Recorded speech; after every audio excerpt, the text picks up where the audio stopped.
Donc voilà, ma chère famille, nous avons commencé, nous avons loué, adoré le Seigneur, nous avons remercié Dieu, nous avons demandé pardon, nous avons, comment ça s'appelle, c'est quoi le mot, nous avons chassé tout ce qui ne glorifie pas le Seigneur dans nos vies, tout ce que nos oreilles ont pu emmagasiner, et tout ce que notre corps a pu emmagasiner de pas bien. Et ensuite, nous avons demandé le Saint-Esprit qui vient nous remplir, nous parler et diriger ces moments. Maintenant, après, nous sommes passés à l'offrande. Et maintenant, voici maintenant le moment de la prédication de la parole. Donc là, maintenant, on va passer par la prédication de la parole de Dieu. Et les thèmes d'aujourd'hui, du 7 novembre 2017, parce qu'aujourd'hui, nous sommes mardi 17 novembre 2017. Mardi 7 novembre 2017. Et il est quelle heure? Attendez, je vais voir quelle heure il est 15h50, bientôt 16h. Donc, comment dire, ben là maintenant, là on va passer par la prédication, parce que l'offrande, on vient de faire l'offrande. Et là maintenant, je vais vous prêcher la parole de Dieu. Et le thème d'aujourd'hui est les dons spirituels. Donc, j'avais déjà parlé de ça par mon premier culte que j'avais fait, posté sur Facebook, que j'avais fait que nous devons arrêter de faire le mal après vous êtes repentis. Et maintenant, vous commencez à me suivre, vous commencez maintenant à suivre le Seigneur. Et comme je vous avais dit la dernière fois, j'ai prêché, mais je n'ai pas publié ça, que le Seigneur voulait maintenant qu'il puisse demander les dons spirituels. Donc, je vous avais enseigné, je vous avais dit qu'est-ce que voulait dire les dons spirituels. Et j'avais commencé déjà à vous dire, et je vous avais dit qu'il fallait prier et demander ces dons au Seigneur. Donc là maintenant, aujourd'hui, je vais prêcher sur ça. Le Saint-Esprit va m'aider à vous montrer vraiment que les dons spirituels sont vraiment nécessaires de la vie de nous qui sommes ses enfants. Donc voici le thème de ma prédication de ce jour. Donc commençons.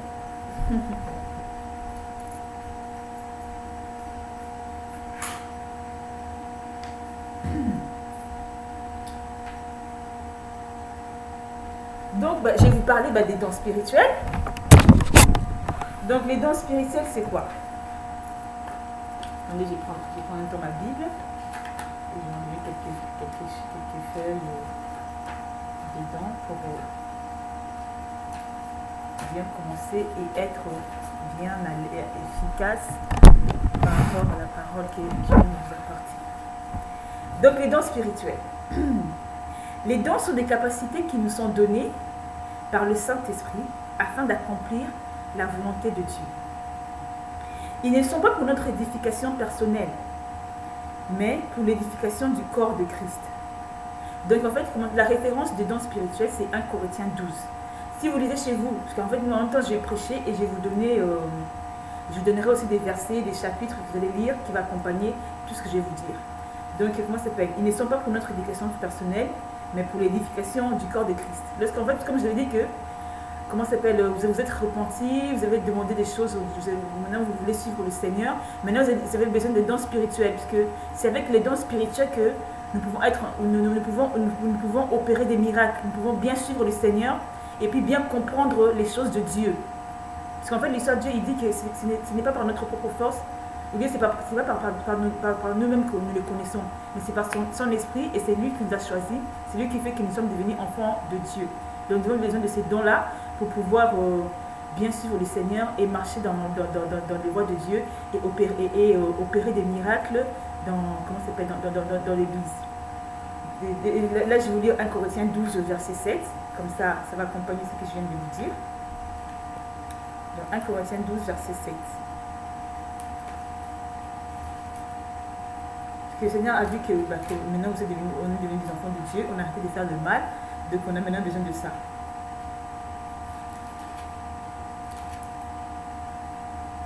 Et puis en fait aussi, quand on prie, quand on dit Seigneur, remplis-nous de toi. En fait, on demande au Saint-Esprit de nous remplir. Et quand le Saint-Esprit nous remplit, il nous donne ces dons-là. Et maintenant dans l'histoire, en fait, quand il nous donne, et maintenant nous, on n'est pas conscient, on ne peut pas savoir. Parce qu'en fait, là maintenant, la deuxième prédication que j'avais fait, le deuxième culte, il m'avait dit de vous dire, de demander les dons spirituels. Parce qu'en fait, les dons spirituels maintenant sont en vous. Maintenant, il faut les demander, en fait, que cela puisse se réveiller en vous. Et que vous puissiez maintenant pratiquer les choses de Dieu et vraiment être efficace dans l'œuvre de Dieu. Quand vous allez commencer à parler, ce ne soit plus vous qui parlez. Quand vous allez commencer à faire des choses, Dieu va vous donner, des dons spirituels ce sont diverses dons, paroles de connaissances, de sagesse. Donc je vais vous dire tout ça petit à petit dans ma prédication. Donc là je vais lire 1 Corinthiens 12 verset 7. Or à chacun la manifestation de l'esprit est donnée pour l'utilité commune. En effet, à l'un est donné par l'esprit une parole de sagesse, à un autre une parole de connaissance selon le même esprit, à un autre la foi par le même esprit, à un autre le don de guérison par le même esprit, à un autre le don d'opérer des miracles, à un autre la prophétie, à un autre le discernement des esprits, à un autre la diversité des langues, à un autre l'interprétation des langues. Un seul et même esprit opère toutes ces choses, les distribuant à chacun en particulier comme il veut. Donc là, je viens de vous lire, en fait, au lieu de lire seulement le verset 7, je viens de vous lire le verset 7 à 11. Et la parole vient de dire que Dieu, il donne ses dons, il les distribue, il est un seul et même esprit opère toutes ces choses, il les distribue à chacun en particulier comme il veut. Donc en fait, l'histoire, quand vous allez commencer à demander les dons du Seigneur, le Seigneur va vous donner ses dons et il va les distribuer à chacun comme il veut. À un autre, il pourra donner 2 dons, ou 3 dons, ou bien 4. À une autre personne, il pourra donner seulement un seul don. Donc, il le fait comme il veut et selon la capacité de la personne. Le 1 Corinthiens 12, 7 dit cela. En fait, c'est le même esprit, donc c'est le Saint-Esprit qui fait cela pour que nous puissions avoir les dons en nous et nous puissions opérer des miracles dans l'Église. Donc, les dons des prophéties, donc comme je lis, en fait, il y a plusieurs dons. Il y a les dons des prophéties, les dons de paroles de sagesse, paroles de connaissance, la foi, la guérison, les dons d'opérer des miracles, les dons de discernement des esprits, la diversité des langues, l'interprétation des langues, et puis l'autre don, c'est l'amour. Maintenant, je vais vous prendre maintenant des versets qui appuient les dons de la prophétie. La prophétie, c'est quoi? La prophétie,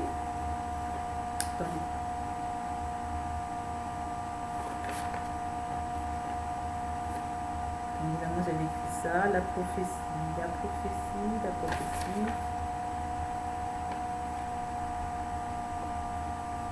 La prophétie, en fait, c'est la révélation de la vérité. C'est en fait le Seigneur est en train de... En fait, c'est une parole... En fait, c'est une parole expliquée. C'est une parole que Dieu... En fait, c'est Dieu qui est en train de parler à travers une personne. La prophétie, c'est ça. La prophétie, c'est que Dieu est en train de parler à travers... oui, voilà. J'avais écrit ça. La prophétie, c'est quoi? Porte-parole de Dieu. Transmettre sans erreur un message qui vient de Dieu. Donc, en fait, l'histoire, si vous êtes une personne et maintenant Dieu vous a donné les dons de prophétie, donc maintenant, en fait, vous parlerez de la part du Seigneur. En fait, l'histoire, c'est quand vous allez commencer à prier, vous priez. Après, il va sortir des paroles que vous-même, vous ne savez pas. Donc, vous allez parler soit, comme on a dit, c'est pas pour notre édification, mais c'est pour l'Église. Soit vous allez parler une parole sans erreur qui va édifier l'Église, ou bien qui va édifier une personne. Donc, une personne est dans le besoin, ou bien est dans l'inquiétude. Vous devez connaître la direction du Seigneur. Par exemple, moi, je suis là. Je vais savoir, Seigneur, je cherche, je donne un exemple, je cherche un emploi et je ne trouve pas. Donc, comment Dieu Tout-Puissant, tu vas me bénir, comment Dieu Tout-Puissant, je vais pouvoir chercher avant de les trouver. Maintenant, maintenant, j'ai prié comme ça, après Dieu va me répondre. Et maintenant, je n'ai parlé à personne. À l'église, maintenant, on sera tous remplis, comme je suis en train de vous parler. On sera tous remplis, on est en train de prier. Après, il y a un frère qui commence à prier. Il va prier maintenant en esprit. Une autre personne va interpréter, va dire que voilà, ma fille, ne t'inquiète pas, ton travail, tu l'auras. Et voilà, il faut faire comme ça, il faut faire comme ci, il faut chercher comme ça, il faut chercher comme ci. Et par là, tu vas trouver ton emploi. Donc voilà la parole de Dieu, la parole des prophéties. Ou bien la parole de prophétie, c'est transmettre sans erreur un message qui vient de Dieu. Donc Dieu me répond à travers une personne qui a eu cette parole des prophéties. Donc la prophétie, c'est ça. Donc, je vais vous donner les versets qui parlent de ça. Donc Romains, chapitre 12, verset 6, Actes 21, verset 10 et 11. Et d'autres chapitres encore, d'autres chapitres là pour l'instant je vous donne ça et puis on va lire ça. Donc on va lire Romains 12 verset 6 qui appuie en fait les dons des prophéties.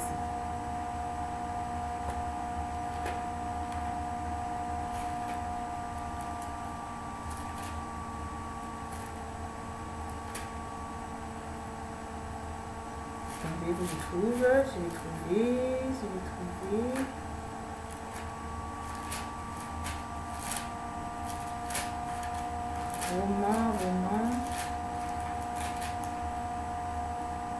Romains 12, verset 6. Dans Romains 12, verset 6, je lis au nom de Jésus.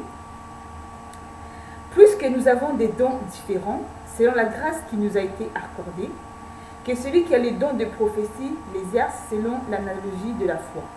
Que celui qui est appelé au ministère s'attache à son ministère. Après, je vais vous lire Acte 21, verset 10 et 11. Je ne sais pas si vous avez en fait, l'histoire, dans ces passages, il vient de dire que celui qui a les dons de prophétie les exerce dans la maison de Dieu. Et en fait, dans l'histoire, après, maintenant, les dons que nous allons avoir en nous, ça va attirer le ministère. Le ministère, c'est dire quoi? Le ministère, c'est dire que en fait, l'histoire, c'est... Les ministères, c'est dire c'est la paix du Seigneur. C'est par exemple, en fait, quand tu as les dons de prophétie, et plus tu vas servir le Seigneur, plus tu vas commencer à donner des paroles de Dieu, ça va susciter maintenant une fonction dans l'église. Donc en fait, l'histoire, tu as commencé maintenant à donner plusieurs fois ces paroles. Et maintenant, on va commencer à t'appeler prophète. Pourquoi? Parce que ces dons-là attirent le ministère, la fonction de prophète. Donc les prophètes sont des gens qui parlent de la parole de Dieu comme ça, qui donnent des paroles de prophétie, de sagesse et de connaissances. Et à force de faire ça tout le temps, que Dieu se réveille toujours en eux, qui donne souvent ça, donc ça suscite. Maintenant, on va appeler ces personnes, parce que quand tu viens à l'église, tu vois souvent quelqu'un qui entend de parler comme ça, quand on prie, mais maintenant tu ne sais pas comment l'habitude. Oh, pourquoi il parle comme ça? C'est quoi en fait cette façon de faire? Les titres, c'est, en fait, il devient prophète. Le prophète, comment ça s'appelle? Les prophètes, leur ministère, leur travail, c'est ce qu'ils font. Donc, en fait, je viens de vous expliquer en fait Romains 12, 6, il dit que celui qui a l'exercice de faire ces choses, il doit le faire pour l'édification de l'Église. Et comme on a lu dans le passage là, il doit le faire sans erreur, transmettre le message de Dieu. Parce que comment ça s'appelle? C'est la compétence de ce que les dons, comment ils s'exercent. Quand tu es compétent, tu transmets la parole sans dérouter. Donc maintenant, je vais vous lire acte c'était quoi déjà? Je vais vous lire acte 21, verset 10 à 11. Comme nous étions là depuis plusieurs jours, un prophète nommé Agabus, descendu de Judée, et vint nous trouver. Il prit la ceinture de Paul, se lia les pieds et les mains et dit: Voici ce que déclare le Saint-Esprit. L'homme à qui appartient cette ceinture, les Juifs le lieront de la même manière à Jérusalem et le livreront entre les mains des païens. Quand nous entendîmes cela, nous et ceux de l'endroit, nous priâmes Paul de ne pas monter à Jérusalem. Alors il répondit: Que faites-vous en pleurant et en me brisant le cœur? Je suis prêt non seulement à être lié, mais encore à mourir à Jérusalem pour le nom du Seigneur Jésus. Comme il ne se laissait pas persuader, nous n'insistâmes pas et nous dîmes que la volonté du Seigneur se fasse. Donc en fait là, comment ça s'appelle? Par ce passage, le Seigneur vient nous montrer que dans Acte 21, verset 10 à 11, que quelqu'un qui s'est prénommé Agabus était devenu prophète. À force maintenant d'exercer ses dons, et on l'appelait prophète. Et maintenant, il connaissait personne et il dit, voici ce que déclare le Saint-Esprit, verset 11. L'homme à qui appartient cette ceinture. Donc, il vous montre qu'il ne connaît pas cette personne, mais que Dieu, à travers lui dit, déclare cette parole. Donc, il déclare ça dans l'église. L'homme à qui appartient cette ceinture, les Juifs le liront de la même manière à Jérusalem et le livreront entre les mains des païens. Donc, il sort une parole de connaissance en disant que l'homme, comment ça s'appelle, que cet homme-là, s'il continue à faire du mal, il va être livré, il va être lié à ses ennemis. Donc, en fait, l'histoire, il faut qu'il arrête de faire du mal. Comme ça, il ne sera pas lié et il ne sera pas livré entre les mains de ses ennemis. Donc voici ce que sert la prophétie. La prophétie est là pour transmettre le message qui va avertir quelqu'un qui est dans le mal afin d'arrêter son mal, ou bien pour dire à quelqu'un, d'encourager quelqu'un, de dire: ne t'inquiète pas, la chose que tu as demandé au Seigneur, le Seigneur te donnera. Ou bien c'est pour éclairer en fait la vie d'une personne. Donc voici ce que le prophète, la prophétie donne à l'Église ou bien à une personne dans l'assemblée de Dieu. Et après la prophétie, il y a dans la prophétie, comme je disais, il y a la parole de sagesse et la parole de connaissance, comme je viens de le dire. Donc il donne la sagesse pour éclairer quelqu'un et la connaissance. Quand tu fais le mal, maintenant Dieu te dit, attends, une parole de connaissance, c'est une parole cachée. On ne connaît pas la personne comme Agabus, il ne connaissait pas cette personne. Il a dit, l'homme à qui appartient cette ceinture, il va lui arriver du mal, il sera lié et livré. Donc il dit ça, c'est une parole de connaissance, une parole cachée qui est devenue maintenant révélée, afin que la personne qui sera dans l'église puisse craindre Dieu et se dérouter de son mal et pratiquer le bien. Donc, comment ça s'appelle ça? Donc ça, c'est la parole de connaissance. Et je vais vous donner... comment ça s'appelle un chapitre aussi de la parole de connaissance qui peut appuyer ce don. De Acte 5, versets 1 à 11. Parce que là, dans la prophétie, il y a ces deux choses. Parole de connaissance et parole de sagesse. Et lorsque tu as ces dons-là, comme je viens de le dire, je ne vais pas le répéter, cela suscite le ministère des prophètes. Si tu fais ça plus souvent, on t'appellera prophète, tu vas devenir un prophète. Tu vas commencer à dire ces choses-là souvent. Et comment dire, et les gens viendront souvent vers toi pour te demander, oui, voilà, dans ma vie, ça ne va pas, je voudrais bien savoir ce que le Seigneur peut me conseiller, comment le Seigneur pourra me diriger pour que je puisse faire cela, ou pour que je puisse faire ce travail, pour que je puisse faire cette chose. Et puis je voudrais savoir comment le Seigneur peut me diriger pour que je puisse bien travailler ou bien exécuter une tâche. Donc maintenant, en fait, les prophètes, ils ont ça aussi comme ministère. Les gens, ils viennent souvent à eux pour demander conseil. Parce que les prophètes, ils servent, ils sont des gens qui transmettent un message de Dieu, que Dieu parle en fait sans erreur. Parce que les prophètes, quand Dieu leur parle, il parle, c'est Dieu qui est en train de parler à ses enfants. Donc, il passe par le prophète, par cette personne-là, qui a ce ministère-là, ces dons-là, pour parler à son église ou pour parler à chaque individu qui a besoin du conseil ou de la direction du Seigneur. Voilà. Donc là, maintenant, je vais vous lire Matthieu 22, 16 à 30. Acte 5, versets 1 à 11, qui peut appuyer les dons de parole de connaissance.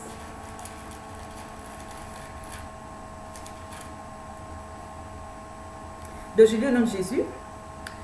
Mais un homme nommé Ananias avait, avec Saphira, sa femme, vendu une propriété et retint une partie du prix. Sa femme le sachant, puis il apporta le reste et le déposa aux pieds des apôtres. Pierre lui dit, Ananias, pourquoi Satan a-t-il rempli ton cœur au point que tu montes au Saint-Esprit et que tu aies retenu une partie du prix du champ? S'il n'eût pas été vendu, ne te restait-il pas? Et après qu'il a été vendu, le prix n'était-il pas à ta disposition?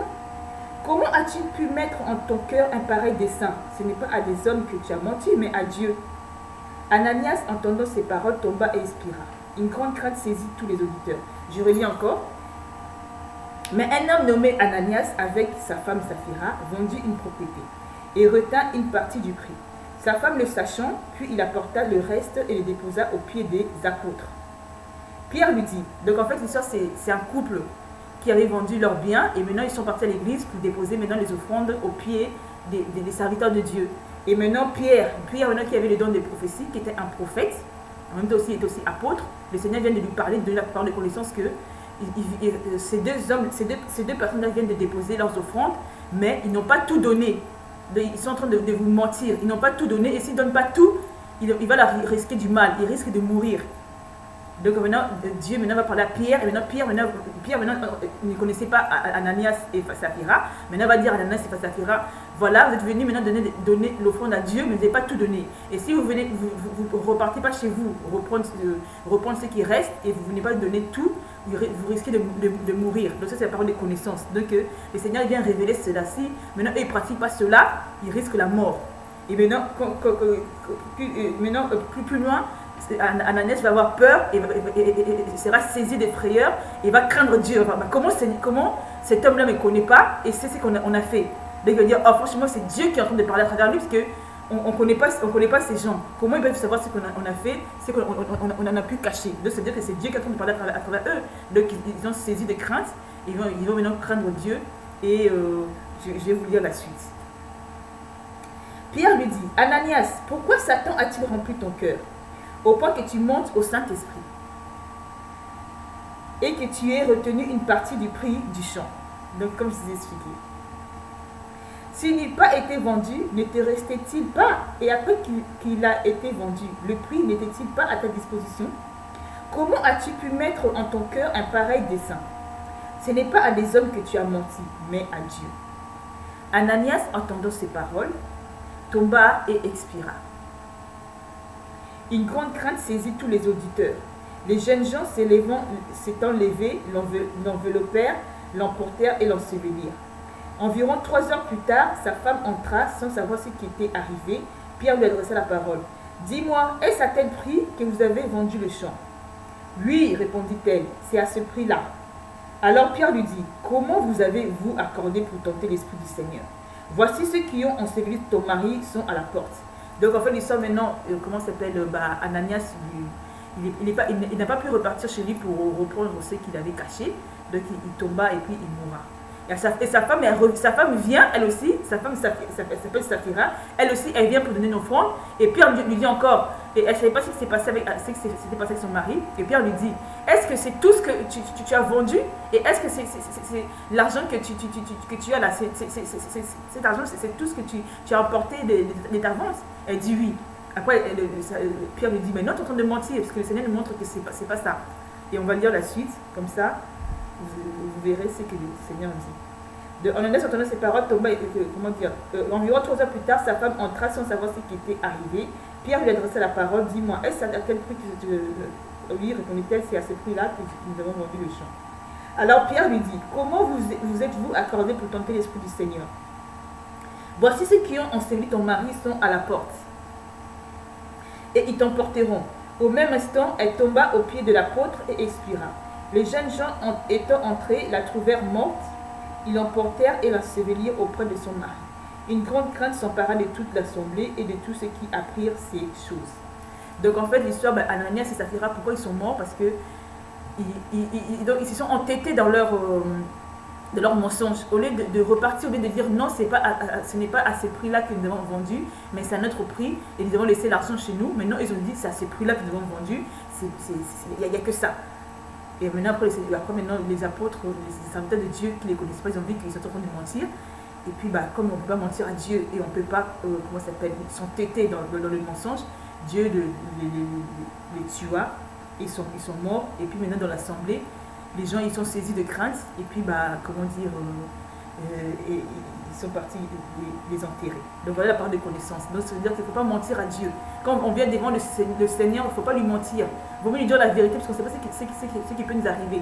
Ou bien si on ment, il vaut mieux maintenant reconnaître que nous avons menti et comme ça, on se repent et on peut se racheter. Mais si on ne se rachète pas, on va payer maintenant les conséquences du mensonge.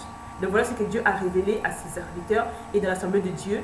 Et devant les gens, ce couple-là sont morts, les deux sont morts. Et comment dire, ils ont tout perdu. Donc c'est pour dire qu'il ne faut pas mentir devant les seigneurs. Et maintenant, je vais vous prendre, comment ça s'appelle? Donc, ça c'était le ministère des prophètes. Donc les prophètes sont comme ça. Eux, c'est pas leur faute, ils ne savent rien. Mais Dieu, maintenant, quand on vient à l'église, Dieu les révèle la vie des gens. Donc, il ne les réveille pas pour vous tuer. Il ne réveille pas qu'il tue, non. Au contraire, il vous réveille en fait pour arrêter le mal ou bien pour arrêter quelque chose qui peut vous arriver, un accident, ou bien un accident qui peut, ou bien je sais pas moi, un truc mal, quelque chose de mal qui va vous arriver. Donc, ils vous disent ça pour vous avertir. Si vous ne priez pas, si vous ne vous repentez pas, voilà ce qui va vous arriver. Donc, voilà la parole de connaissance. Et la parole de sagesse, ça, je vais lire le don de sagesse pour le ministère des prophètes. Je vais lire Matthieu 22, versets 16 à 32. Les dons de prophétie, comme j'ai dit, ça amène au ministère de prophète, la fonction de prophète. De parole de connaissance, nous venons de voir ça. Et maintenant, nous allons voir la parole de sagesse. De la parole de sagesse, je vais lire les versets qui appuient ce don. Donc Matthieu 22, versets 16 à 32, je lis au nom de Jésus. Jésus, par ses propres paroles, Ils envoyèrent auprès de lui leurs disciples avec les Hérodiens qui dirent, Maître, nous savons que tu es vrai et que tu enseignes la voie de Dieu sur la vérité, sans t'inquiéter de personne, car tu ne regardes pas à l'apparence des hommes. Dis-nous donc ce qui t'en semble. Est-il permis ou non de payer le tribut à César? Jésus, connaissant leur méchanceté, répondit, Pourquoi me tentez-vous, hypocrite? Montrez-moi la monnaie avec laquelle on paie les tributs. Et ils lui présentèrent un denier. Il leur demanda, De qui sont cette effigie et cette inscription de César? Lui répondirent-ils. Alors il dit, Rendez donc à César ce qui est à César, et à Dieu ce qui est à Dieu. Étonnés de ce qu'ils entendaient, et ils les quittèrent et s'en allèrent. Le même jour, les Sadducéens, qui disaient qu'il n'y a point de résurrection, vinrent auprès de Jésus et lui firent cette question. Maître, Moïse a dit, si quelqu'un meurt sans enfant, son frère épousera sa veuve et suscitera une postérité à son frère. Or, il y avait parmi nous 7 frères. Le premier se maria et mourut. Et comme il n'avait pas d'enfant, il laissa sa femme à son frère. Il en fut de même du second, puis du 3e jusqu'au 7e. Après eux tous, la femme mourut aussi. À la résurrection duquel des 7 sera-t-elle donc la femme? Car tous l'ont eu. Jésus leur répondit, vous êtes dans l'erreur, parce que vous ne comprenez ni les Écritures, ni la puissance de Dieu. Car à la résurrection, les hommes ne prendront point de femmes, ni les femmes de Marie, mais ils seront comme les anges de Dieu dans le ciel. Pour ce qui est de la résurrection des morts, n'avez-vous pas lu ce que Dieu vous a dit? Je suis le Dieu d'Abraham, le Dieu d'Isaac et le Dieu de Jacob. Dieu n'est pas le Dieu des morts, mais des vivants. La foule qui écoutait fut frappée de l'enseignement de Jésus. Donc voilà la parole, voilà comment s'appelle le verset qui peut appuyer la parole de sagesse. Et je vais vous donner encore d'autres versets que vous pourrez lire chez vous, d'autres chapitres. Proverbe 32, verset 4.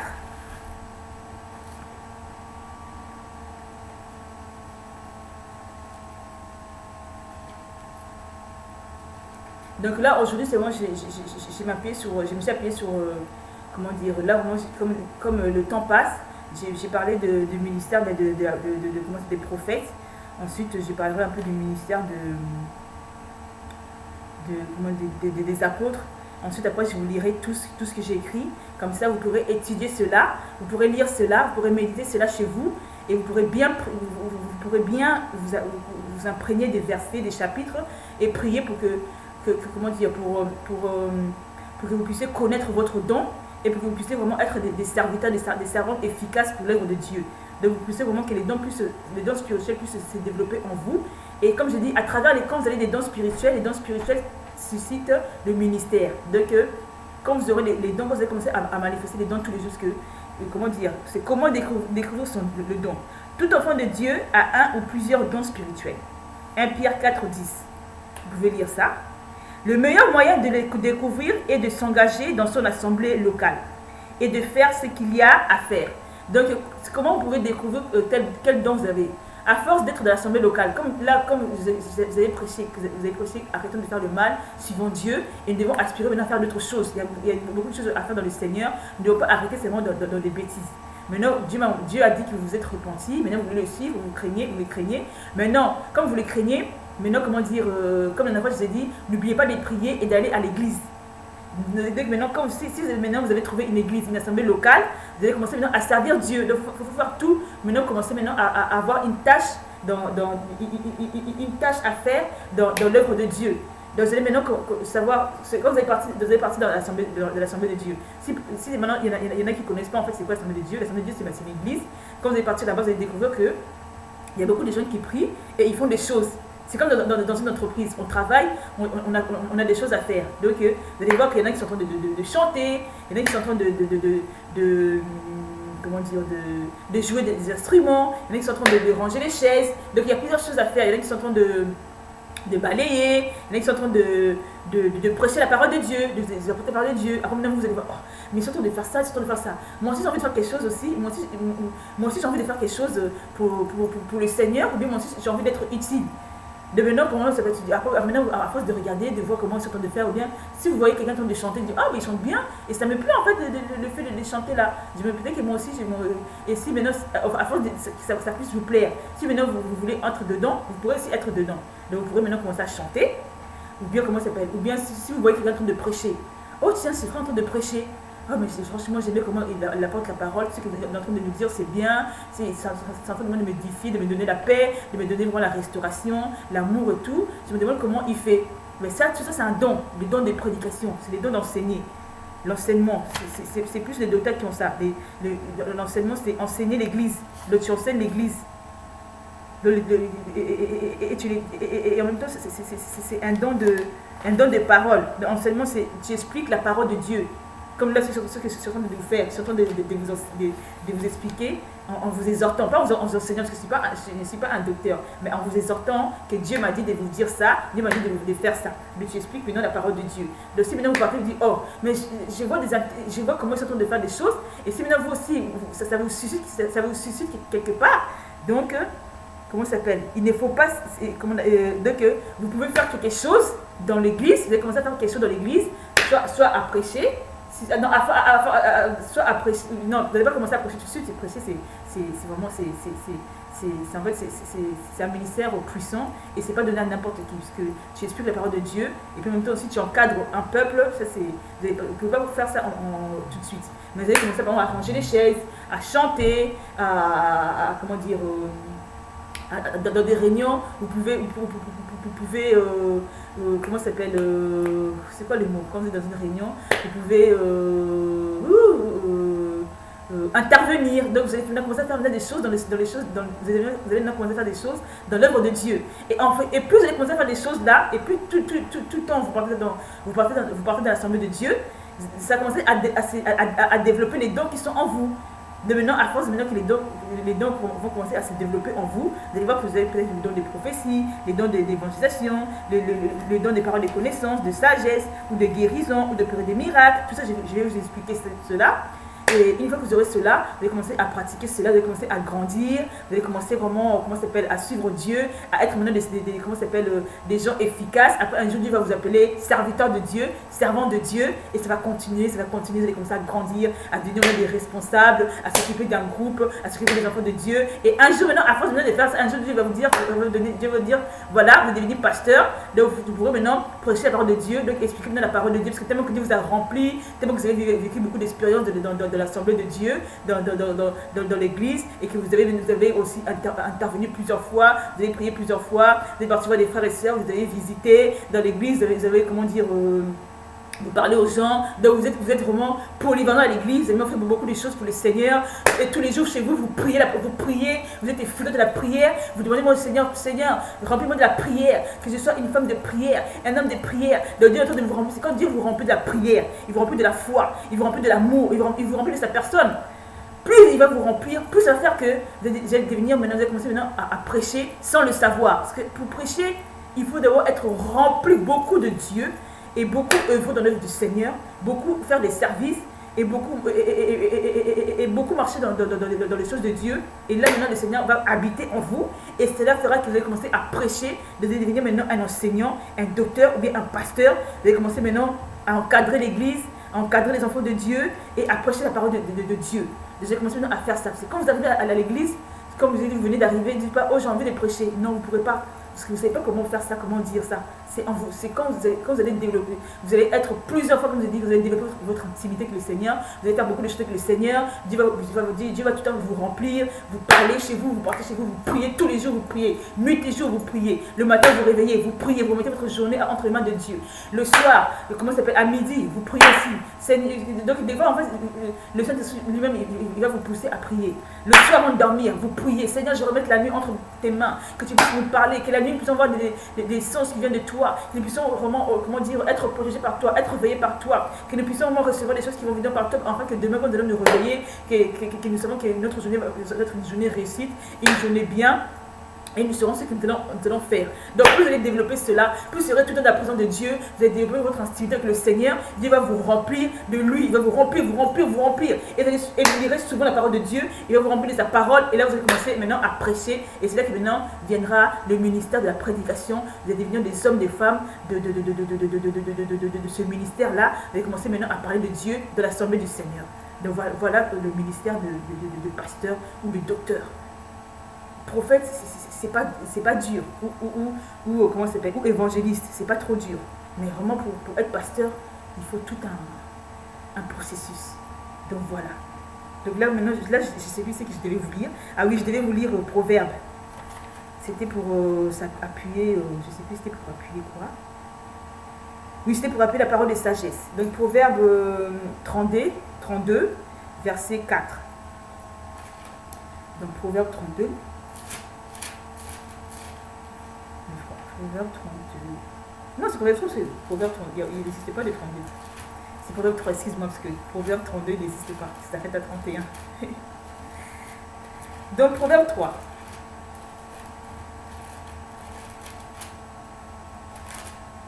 Donc, Proverbe 3, versets 2 à 4. Je lis au nom de Jésus. Car ils prolongeront car ils prolongeront les jours et les années de ta vie. Et ils augmenteront ta paix. Que la bonté et la fidélité ne t'abandonnent pas. Lis-les à ton cou et écris-les sur la table de ton cœur. Tu acquerras ainsi de la grâce et une raison saine. Je préfère lire du début. Mon fils, n'oublie pas mes enseignements et que ton cœur garde mes préceptes. Car ils prolongeront les jours et les années de ta vie. Et ils augmenteront ta paix. Que la bonté et la fidélité ne t'abandonnent pas. Lis-les à ton cou et écris-les sur la table de ton cœur. Tu acquerras ainsi de la grâce et une raison saine aux yeux de Dieu et des hommes. Confie-toi l'éternel de tout ton cœur. En fait, là, il donne une parole de sagesse pour dire que il ne faut pas oublier les enseignements que Dieu te donne. Il ne faut pas oublier que les paroles que Dieu te donne, il faut les graver sur ton cœur afin de ne pas te dérouter de la bonne voie, mais de suivre toujours la voie de Dieu. Et je vous lis de 13 à 14, et il dit encore, heureux l'homme qui a trouvé la sagesse et l'homme qui possède l'intelligence. Car le gain qu'elle procure est préférable à celui de l'argent. Et le profit qu'on en tire vaut mieux que l'or. Elle est plus précieuse que les perles, elle a plus de valeur que tous les objets de prix. Donc, dans ces passages, il dit que si tu as la sagesse de Dieu en toi et l'intelligence de Dieu, toute ta vie sera que bien. Donc, tu seras bien conduit, ton chemin, ton couloir, ta voie, tu seras toujours bien conduit, tu sauras toujours quoi faire, tu sauras toujours comment l'exécuter. Donc, c'est ça l'intelligence de Dieu. Donc, tu sauras la sagesse, tu sauras quoi faire avec sagesse, avec paix, avec amour. Et maintenant, tu sauras comment l'exécuter avec l'intelligence de Dieu. Donc, il dit que quand on a Dieu, on a ces choses-là et on sait comment on marche, on sait comment faire le bien, on sait comment faire nos choses, même au lieu du travail. Quand tu travailles, les gens sont étonnés, mais comment lui travaille? Quand il travaille, il est exceptionnel. Comment il fait son travail? Il est très compétent. Donc, il a des compétences vraiment différentes des autres. Même ton patron va te trouver différent, tes collègues, donc tu seras vraiment différent quand tu as l'esprit de Dieu, tu as cette grâce-là en toi. Tu seras vraiment quelqu'un de spécial et il faut le garder, il ne faut pas laisser le diable te prendre cela. Donc voici ce que Dieu promet quand tu as la parole de sagesse et la parole de connaissance et de l'intelligence en toi, en tant qu'enfant de Dieu. Et maintenant là, je vais prendre comment s'appelle le ministère des évangélistes, des apôtres, fonder l'église. Éphésiens 2, 20. Acte 1, 21, 22. Après, comme ça, je vous lirai tout ce que j'ai écrit, tout ce que j'ai à vous dire. Après, comme ça, en fait, je croyais que je pouvais vous expliquer tous les ministères, mais comme l'heure passe vite, je ne pourrai pas vous expliquer tous les ministères. Et prochainement aussi, je ne pourrai pas vous expliquer. Là, j'ai juste expliqué pour les ministères des prophètes. Et là, je vais lire ceux d'apôtres.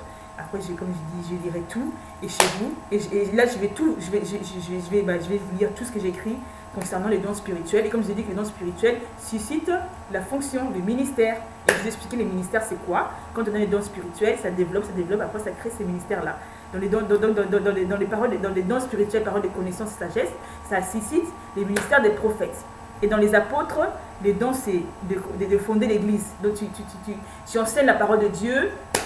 Comment dire, tu as les diversités des langues, tu interprètes des langues, ce sont ces dons-là, et comment ça s'appelle, et tu as les discernements des esprits, et tu as, tu as aussi le don de gérer, le don de présider, le don de gouverner. De tous ces dons-là, ça suscite le ministère des apôtres. Donc si tu vois que, comment dire, tu arrives à gérer, administrer, organiser un groupe ou une réunion selon Dieu, c'est-à-dire que tu as le don de présider. Et si tu vois que tu peux conduire, le don de présider et de gouverner, parce que tu vois que en faisant cela, tu peux conduire aussi un groupe selon Dieu. Donc tu as ces dons-là. Et ces dons-là, ça suscite le ministère des apôtres ou le ministère des pasteurs.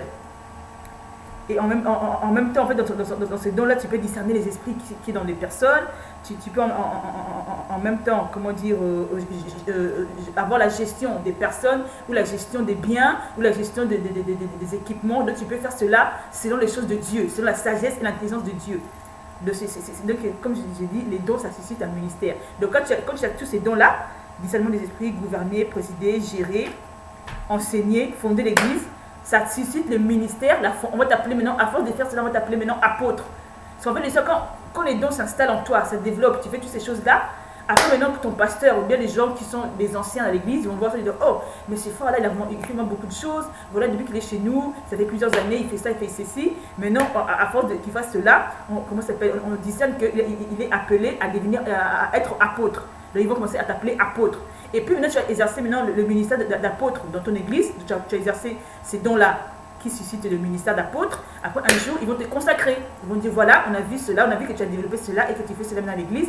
On te consacre, on te vraiment... Ça devient consacré, c'est-à-dire qu'ils vont t'appeler officiellement apôtre. Avant, seulement, ils voient que tu es apôtre par ce que tu fais. Mais maintenant, quand ils te consacrent, ils vont t'appeler maintenant apôtre. Et quand on t'appelle apôtre, c'est-à-dire qu'on te donne un titre et tu es considéré à l'église, donc tu es respecté et ils vont te donner un protocole. Les gens vont commencer maintenant à t'aider, à faire des choses à ta place. Par exemple, si tu as besoin maintenant, je ne sais pas, d'aller quelque part, quelqu'un va porter ton sac, mais quelqu'un va t'aider, il va t'accompagner et c'est lui qui va tout faire. Toi, tu choisis à faire ce que tu as à faire, et lui maintenant il va si tu dois aller quelque part, tu dois aller dans un endroit trop loin, il va te dire comment tu dois aller, quel transport tu dois prendre, et puis il va te dire là où tu iras, qui va t'accueillir. Donc il va s'occuper de tout cela. Il sera comme ton assistant. Donc il va t'assister à tout. Donc maintenant tu commences à faire, tu auras un titre, donc tu as un titre, donc tu es considéré à l'église, ils te considèrent, tu es devenu quelqu'un d'important, donc tu es devenu maintenant un grand homme, une grande femme, quelqu'un d'important qu'on peut maintenant faire confiance et on peut maintenant venir auprès de toi pour demander des conseils, pour demander la direction de Dieu pour notre vie ou pour avoir des révélations, pour avoir beaucoup de choses. Donc tu seras maintenant considéré et maintenant même pas seulement dans ton assemblée locale, maintenant quand tu te déplaceras aussi, tu seras plus pareil. C'est comme si en fait c'est comme par exemple, comment dire, tu es dans une entreprise, tu es employé. Maintenant, quand tu es employé, maintenant tu as une promotion, tu deviens responsable. Maintenant, quand tu es responsable, quand tu pars dans des réunions de responsables, bah, tu es considéré. Tu sais maintenant que tu es responsable, tu n'es plus employé. Mais on te considère, on te donne des directions pour diriger ton groupe, pour diriger ton magasin. Et maintenant, quand tu arrives dans ton magasin, bah, tes employés, ils ont peur de toi, ils te respectent, ils ont la crainte de ce que tu es devenu. Quand tu étais employé, qui avait peur de toi? Tu parlais en tant qu'employé, tu parlais avec tes collègues et tu avais maintenant tu avais un responsable sous toi. Maintenant, toi-même, tu deviens responsable, tu maintenant tes employés que tu parlais normalement, ils ne peuvent plus te parler comme tu parlais normalement. Maintenant, ils vont te considérer, ils te parlent avec respect, ils te parlent avec et toi, tu leur parles avec autorité et eux, maintenant, ils exécutent tout ce que tu leur dis. Donc voilà, c'est aussi la maison de Dieu aussi, c'est pareil. Quand tu deviens apôtre, évangéliste, pasteur, docteur ou prophète, ben, on te considère et tu n'es plus la même personne, tu es maintenant quelqu'un de grand dans le Seigneur. Et tu as beaucoup de choses à faire et tu es considéré et tu es honoré. Maintenant, là, je vais vous lire quelques passages des ministères de l'apôtre. Donc, je vais prendre Ephésiens 2, verset 20. Comme ça, par la suite, je vous lirai tout et puis on terminera notre culte. Et ça sera fini le thème des dons spirituels.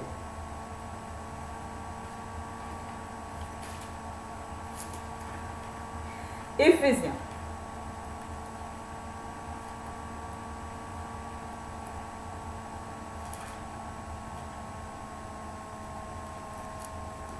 Attendez un instant.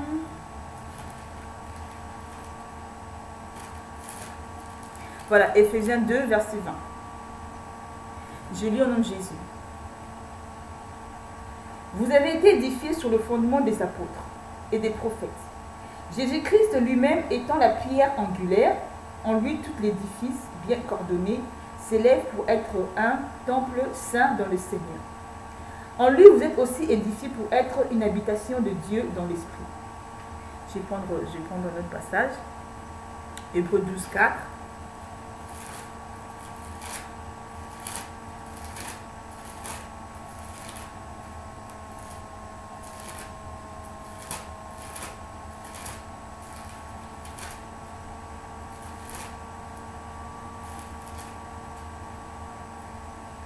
Vous n'avez pas encore résisté jusqu'au sang en luttant contre les péchés.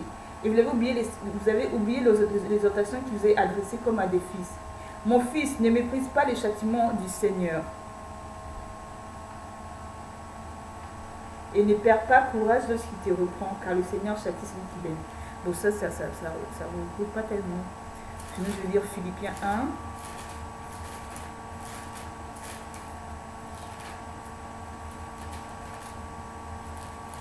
Philippiens 1, verset 25.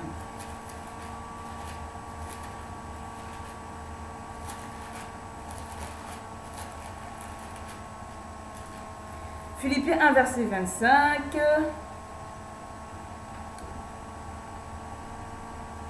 Et je suis persuadée que je sais que je demeurerai et que je resterai avec vous tous pour votre avancement et pour votre joie dans la foi, afin que par mon retour auprès de vous, vous ayez en moi un abondant sujet de vous glorifier en Jésus-Christ. Donc là, en fait, c'est un apôtre qui vient de parler qu'il a enseigné le peuple de Dieu. Et maintenant, en fait, il dit, lorsque je partirai, quand je reviendrai, je dois voir en vous que la parole de Dieu puisse demeurer en vous et que vous puissiez porter des fruits dignes de la parole que vous avez reçue. Et sinon, dans Acte 2, dans Éphésiens 2, 20, il disait que, dans Éphésiens 2, 20, là il disait, vous avez été édifiés sur le fondement des apôtres et des prophètes, Jésus-Christ lui-même étant la pierre angulaire. Je lis un peu verset 19. Ainsi donc, vous n'êtes plus des étrangers, ni des gens du dehors, mais vous êtes concitoyens des saints, gens de la maison de Dieu. Donc en fait, c'est comme vous. Maintenant, vous êtes repentis des choses mauvaises que vous faisiez. Maintenant, comment dire, comme je vous ai dit que maintenant il faut aller à l'église, il faut maintenant être dans une église locale et commencer à aller tous les jours, commencer à développer ses dons, commencer à servir Dieu dedans. Donc c'est dire que maintenant Dieu dit que vous n'êtes plus maintenant comme les gens, comme avant vous étiez dehors, vous n'étiez pas dans la maison de Dieu. Maintenant vous êtes dans la maison de Dieu. Maintenant on doit vous appeler des gens saints, des gens purifiés, des gens édifiés, que maintenant le pasteur peut vous enseigner, peut vous apporter la parole de Dieu, et quand il va vous apporter la parole de Dieu, vous allez commencer à comprendre. Donc il dit dans le verset 19, ainsi donc, vous n'êtes plus des étrangers ni des gens du dehors. C'est comme vous n'êtes plus des étrangers ni des gens du dehors, mais vous êtes co-citoyens des saints, vous êtes devenus des enfants de Dieu. Gens de la maison de Dieu. Voilà. Donc maintenant, comment ça s'appelle? Continuez à demander les dons spirituels et comment ça s'appelle? Continuez à demander les dons spirituels et